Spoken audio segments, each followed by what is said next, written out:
So I just wanted to do an update on my thyroid stuff.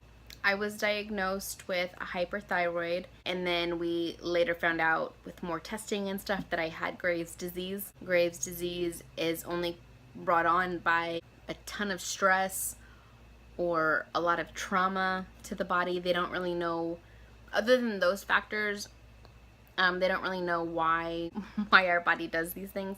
Like, it's an autoimmune disorder, so my body just decided to start attacking my thyroid. All the stress, I mean, that makes a lot of sense because I was going through a lot of stress right before like I got diagnosed.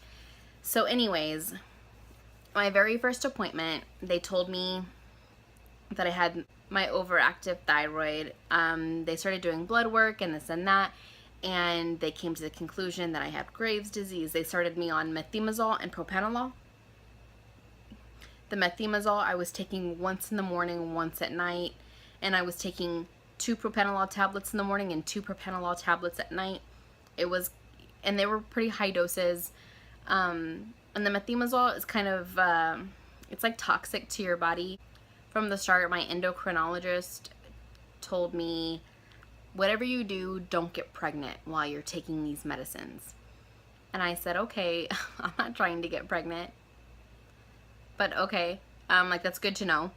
And he just explained why it was bad for me and why it would be bad for the baby and everything like that. He said you would probably miscarry, and if you didn't miscarry, your baby would probably have a lot of health issues. And so I said, okay, well, I'm taking, my birth control and everything. And he said, okay, good, stay on your birth control. Just make sure you don't get pregnant while you're on these medicines because it's really toxic to your body. I said, okay, well, there's one reason right there that I just wanted to get off the medicine. And I said, I don't want, like, I'm only 27. I don't want somebody telling me, not that I'm trying to have babies right now. I already have plenty. I just had 2 babies like back to back. So I'm not trying to have any more right now, but like eventually I want another baby. And so I was like, well, okay. I went to my next appointment. They took more blood and they said, like, your levels aren't coming down, like your thyroid just will not stop. And so I said, okay. And they had told me before, well, you might, like, this is probably what's going to happen. You're probably going to take the medicine, and what we're going to end up having to do is do like an radiation. Like, I think it's an iodine radiation because it only attacks my thyroid. And what this does is it kills my thyroid. So my thyroid gland would no longer be functioning. And this just seemed really strange to me. And I told my husband, I said, I just don't understand, because so I have, like, my thyroid is functioning, it's working, and what they want to do is kill it so that way it doesn't function anymore, and then I'll just be on a different medication for the rest of my life that I would have to be on, because my thyroid, like, that's an important gland. You need that to get out, hormones and things like that. Like, that's not like a gland that you can just like live without and then not take any medicine for it. You have to supplement it with medication. It's just how that goes. They had told me, hey, this is what's gonna happen, is that you're eventually gonna have to get the radiation. And they said, when you get this, you're gonna have to stay like away from your kids. You're gonna have to stay at least 1 week, probably a little bit longer, like probably more like 2 weeks away from your kids. And my kids are 1 and 2, and so they hang all over me. The doctor said, because like I brought them to my appointment with me, and so my doctor was like, I see that you have really small children, so what I'm recommending is that you just stay on the medicine for a little while, and whenever your kids get older, where they're not hanging on you all the time and needing you so much, then get the radiation, because we want you to stay away from the kids once you get it, because we don't want you exposing them to radiation. And I was like, okay, and I understand that, and like I don't want to expose them to radiation either, so I would probably, I don't know if I would stay somewhere else or whatever. I started thinking about it, and it just gave me so much anxiety, because I take care of our kids, and my husband works all the time. He works so much, and I 100% take care of them. not to be ugly, but like, you just, as a mom, you feel like nobody can take care of your kids the way that you do. Like, you go above and beyond. So all of this just stressed me out and gave me anxiety. And I told my husband, I just don't understand, like, killing off my thyroid and making it not function anymore. Like, that can't be the answer to this. And he said, okay, well, we started doing research. We started watching a lot of documentaries, like on Netflix, and I came to the conclusion, well, we both did. We said that the plant-based diet was definitely worth a shot. So what I did was, and I had heard all these like amazing stories of people like that even had cancer, even thyroid cancer, and they started eating like a whole foods plant-based diet and reversed their cancer or reversed whatever disease they had. And it was really inspiring. And I thought, well, it's definitely worth a shot. I even asked my PCP like what her recommendations were or what she just thought of that. And so she said, yeah, like it's worth a shot, and take it with a grain of salt. And so I said, okay. And so it just wasn't gonna hurt anything for me trying. It's not like I was stopping my medication.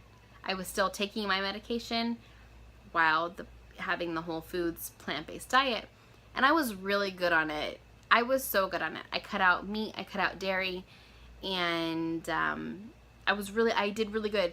And then like I was only on it for like 3 weeks, and I went back to the doctor. They did more blood work, and then my doctor called me and said, well, your blood levels, like, they're starting to stabilize. And I was like, wow, like, that's awesome. And so she told me just for the methimazole, just take it once a day instead of twice. And I was just in such awe. I was in such shock, and I was so happy. And I felt like, wow, like this hard work. I felt like it was hard work because I gave up. I just really enjoy food. I enjoy all food. And it's, I don't know. I don't want to say that like I chose a vegan lifestyle or anything like that. I just ate a more whole foods plant-based diet. Of course, I don't like the way that like they kill the animals and things like that. And I mean, all that's nasty. But is it going to stop me from eating a burger? No. I'm sorry, but it's just not. If I'm being totally honest, just seeing that, things like that doesn't really get to me. I mean, it gets me, it makes me feel sad for these animals, but that's not like, my health was in jeopardy, and that's what got me to eat a more whole foods plant-based diet. And so yeah, that's just where we are right now. That was quite a while ago. That was like a few weeks ago, because I have my next appointment in like 2 days. And this time around though, I wasn't as strict. Like, I just like wasn't as strict on the whole food stuff. And I noticed a really big like backslide in my progress whenever I ran out of my like vegan, it wasn't vegan, it was like a plant-based protein powder, a vanilla protein powder. I ran out of it, and then I just noticed that, well, whenever I wasn't having that shake every day, it was just like really hard for me to stay on it. And because I guess I drank a lot of shakes, and like I'm drinking one right now, but it's just different. I used a different kind of protein powder. It's okay, but it's not like flavored or anything. So it makes it like, if there's not like a lot of bananas and peanut butter, it's like really hard for me to consume it. But yeah, so I'll have another doctor's appointment in 2 days. I'm hoping, because I've done so badly this time around, I'm hoping that either things have stayed the same. I just really hope that my levels aren't like going back up or something like that. I don't know. Or back down. I don't know. some things have to go up and some things have to go down. I know that they check my T3, my T4, my TSH, my free range T3, my free range T4, and I think something else, but I'm not even sure. But I write it all down every time that I get my blood drawn, and then they have like my results. I always ask them for my lab values, so I'm just really involved in it, and I know like what they're supposed to be. I know that kind of stuff. I can track it, and that just makes me feel better. So yeah, might update in a few days whenever I go to my doctor's appointment. But yeah, so everything right now is good with it. I'm really hoping to just totally reverse it. That would be so awesome. I would be so ecstatic, and that's my goal, and hopefully I can meet that. So yep. All right, thanks for watching.